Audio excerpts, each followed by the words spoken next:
boori amendement yi dañu gis également ba d'ailleurs le député de Pastef mi ngi ci doon interpellé CENI ndax loo xamante ni lu ñu waxtaane woon la également jëm ci organisation des élections foofu it daaw dañu gis ni gouvernement bi daf cee taxaw ndax ci taxawalam dafay am ay charges supplémentaires yu muy indaale foofu tam dafa mel ni gis nañu ne bàyyiwuñ ko ci xel foofu tam dafa indi gàllankoor ci application bi.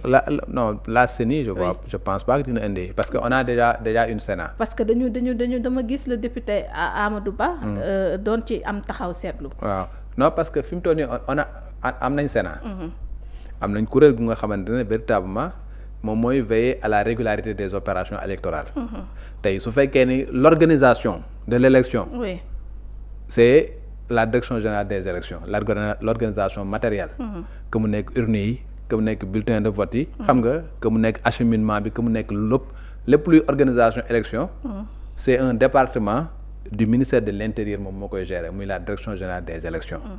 mais ki nga xamante ne moom mooy veiller à la régularité des élections xam nga moom mooy véritablement la Sénat présentement ni la commission électorale nationale autonome. moom moo fi nekk avec un certain nombre de membres avec un siège wala des sièges parce que dañu am siège national am ay sièges départementaux.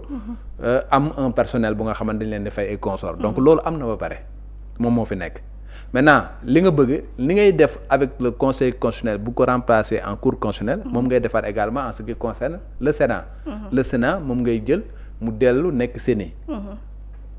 li nga koy li ciy yokk rek mooy da ngay étendre véritablement ay compétences am. parce que maître Moussa Sarr mi ngi naan concernant donc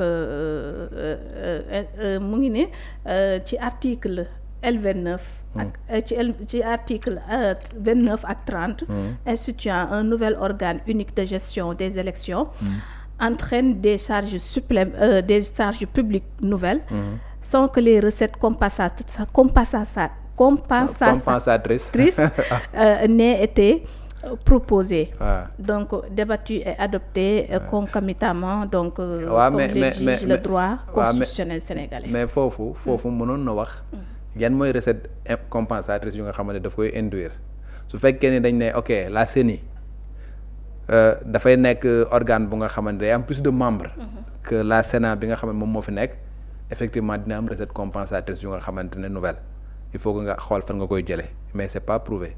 il est pas prouvé que ni CENI bu ñëwee dafay am un personnel bu nga xamante ne buy ëpp Sénat bi nga xamante moom moo fi nekkoon. il est pas dit par exemple que ni CENI bu ñëwee dina am ay sièges yu nga xamante ne moom moo ëpp yu Sénat am tey. il est pas dit parce que fi CENI nekk mën na nekkaat siège yu Sénat siège yu Sénat fi mu nekk ni mën na nekkaat siège yu CENI fi nga xamante ne les SEDA nga xamante ne les commission électorale départementale autonome yi nga xamante moom moo am également mën na nekk réellement les sièges également des CENI wala des CEDI boobu. xam nga mën na fa nekk donc. charge nouvelle boobu même bu fekkee ne maître Moussa Sarr wax na ko je vois pas li nga xamante ne moom moo ko amul lu ko renseigné am il est pas dit que dañ koy jox ay prérogatives yu na la koy wax sax supplémentaire que ni personnel am dafay yokk. je donne l'exemple de la cour constitutionnelle le conseil constitutionnel dañ koy jox ay prérogatives mais la cour constitutionnelle dañ ko yokkal ay prérogatives am yooyu nga xamante dañ ko yokkal. voilà est-ce que réellement dafay nekk lu nga xamante ne dafay tax. mu am un personnel supplémentaire bi nga xamante ne loolu aussi c'est à prouver.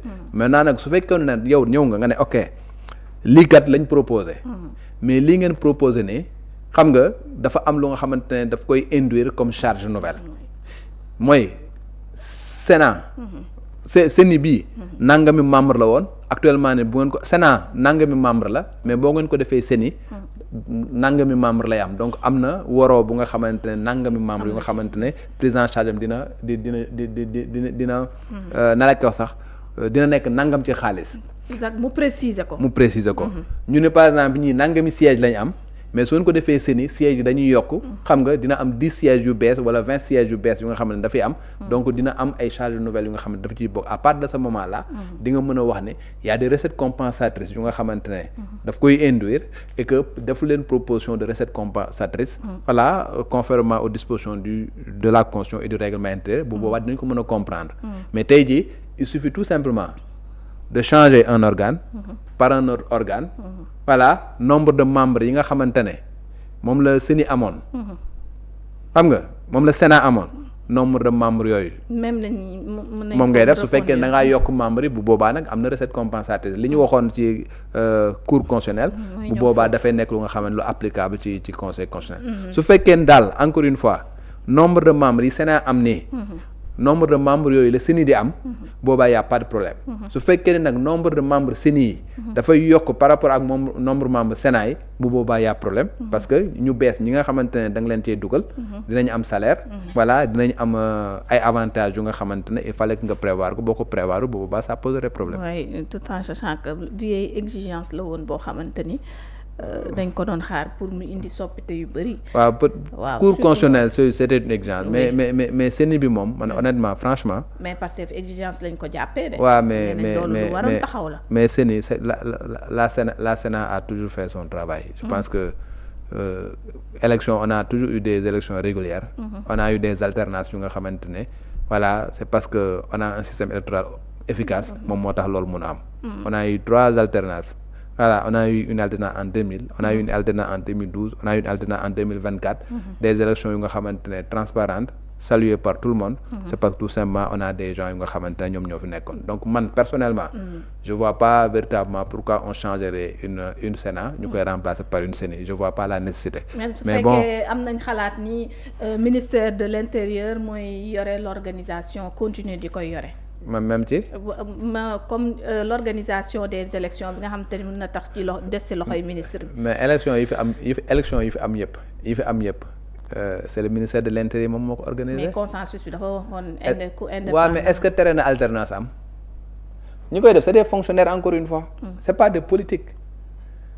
tey jii boo demee les opérations électorales ñu koy superviser dans les régions c'est les gouverneurs les préfets et les sous-préfets. c'est des gens yu nga xamante ne c'est des fonctionnaires de l'État ils sont là pour l'État. Ils sont pas là pour un parti politique X wala Y.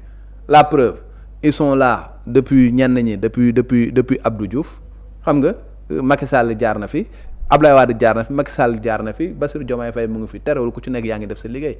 donc le problème ne se situe pas à ce niveau-là. Pour man les fonctionnaires c'est des gens yu nga xamante ne qui savent ce que c'est que l'État. Voilà, qui veillent au respect des règles. Si les procédures sont claires, si les règles sont clairement établies. wax dëgg yàlla le reste nag moom c'est juste des opérations yu nga xamante ne les gens sont rompus à la tâche. Au niveau de la direction générale des élections vous avez des gens yu nga xamante ne très compétents qui savent véritablement faire le job et qui l'ont prouvé à plusieurs reprises et qui sont assez honnêtes pour veiller à la régularité des élections.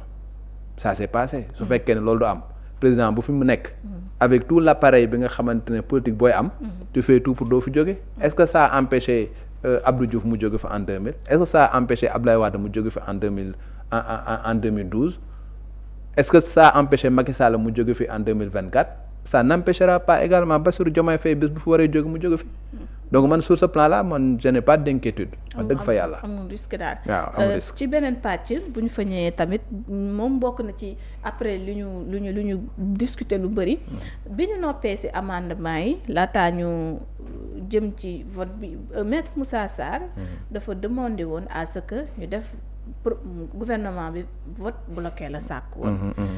Président de l'Assemblée bañal ko ndax nee na loolu bu dee ci gouvernement bi la jógee duñu ko appliquer fii ci anam bi comme ni ñu ko waxee bu jógee ci député yi duñu ko appliquer loolu la wax léegi nag foofu itam jur na débat Daouda d'ailleurs nga définir vote bloqué li ko tax a jug déjà ak ndax loolu taxawaay bi mu am président de l'Assemblée noonu la yoon wax. waaw man jàpp naa ni le président de l'Assemblée nationale Ousmane Sonko il a distingué là où la loi n'a pas distingué du tout. D'accord.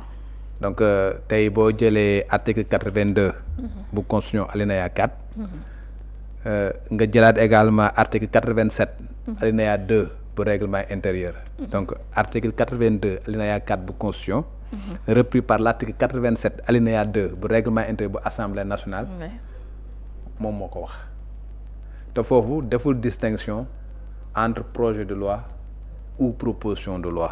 mën naa la liral li article bi wax. article bi daf ne. si le gouvernement le demande, l'Assemblée nationale saisie se prononce par un seul vote sur tout ou partie du texte. Du texte. Le texte mën na nekk proposition de loi, mën na nekk projet de loi. Du texte en discussion. Le texte qui est en discussion au niveau de l'Assemblée nationale tey jii proposition de loi la. mais mënoon na nekk projet de loi. donc nag su fekkee ni le gouvernement daf ko kii bon je continue la lecture. donc si le gouvernement le demande. l'Assemblée nationale saisie se prononce par un seul vote. sur tout ou partie du texte en discussion en ne retenant que les amendements proposés ou acceptés par le gouvernement. loolu la article yooyu wax. donc article 82 alinéa